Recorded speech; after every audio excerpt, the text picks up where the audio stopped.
BGB সদস্যরা তো সাধারণত সীমান্তবর্তী এলাকাতে আমরা দায়িত্ব পালন করি। জি স্যার। তাই এখন আপনারা এখানে আছেন আমরা জানি।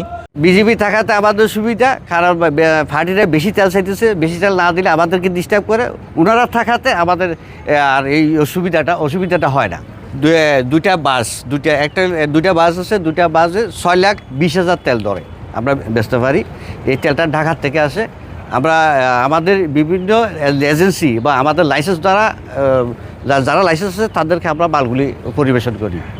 এই হলো তো আমাদের দায়িত্ব, এবং সরকারে যেভাবে কোটা দিছে আমরা ওভাবেই তেলটা সাপ্লাই দিই। চলমান সংকটের পরিপ্রেক্ষিতে বিশ্ববাজারে জ্বালানি তেলের সংকট ও দাম বৃদ্ধি পাওয়ায় অবৈধভাবে জ্বালানি তেল মজুত প্রতিরোধ এবং নিরবিচ্ছিন্ন সরবরাহ নিশ্চিতে বিজিবি সদর দপ্তরের দিক নির্দেশনায় দেশের বিভিন্ন ফুয়েল ডেপোতে বিজিবি মোতায়েন করা হয়েছে। মোতায়েনকৃত বিজিবি সদস্যরা নিয়মিত তদারকি, প্রশাসনিক ও নিরাপত্তা ব্যবস্থা কঠোর বাস্তবায়নে দায়িত্ব পালন করছে।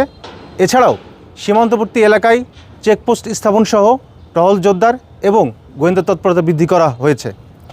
সীমান্তবর্তী আইসিপি ও এলসিপিগুলোতে নজরদারি বৃদ্ধির পাশাপাশি আমদানি রপ্তানিতে ব্যবহৃত ট্রাক লরিসহ বিভিন্ন যানবাহনে নিয়মিতভাবে তল্লাশি করা হচ্ছে।